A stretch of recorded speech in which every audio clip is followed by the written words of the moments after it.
আসসালামু আলাইকুম, কেমন আছেন সবাই? বিকালবেলা আসছি আমরা সামনের পুকুর পাড়ের পাশে। আমরা কিছু ঢেঁড়সের বীজ লাগাইছি এগুলো পানি দেওয়ার জন্য। মানে লম্বা একটা লাইন করে কয়েকটা চারা মানে বীজ লাগানো হয়েছে।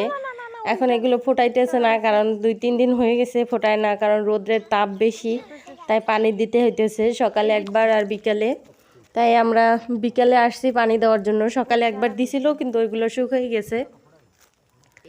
এখানে লাগাইছি আমরা ঢেঁড়সের বীজ, কিন্তু ফোটাইছে অন্য কি জানি চারা। আমি এগুলো দেখতেছিলাম আর হাঁটতেছিলাম। আর পুকুর যেহেতু পাশে, পানি ওই জায়গা থেকে আমরা উঠাইতেছিলাম। এই যে ওর বাবা পানি দিতেছিল, এই সামনে পুকুর আর ওই যে আমাদের ঘর দেখা যাইতেছে। এই যতটুক জায়গা মাটি আর কি কোপানো, অতটুক জায়গায় লাগানো হয়েছে।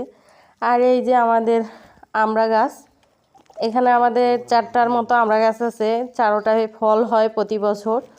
এবছর হয়েছে কিন্তু তুলনামূলকভাবে অনেক কম হয়েছে। বাতাসে ঝরে গেছে, মানে বৃষ্টি হয় নাই, এর জন্য আবহাওয়ার কারণে এগুলো আর কি বেশি রয় নাই, ঝরে গেছে। আমার ছেলে পাশে বসে দেখতেছিল।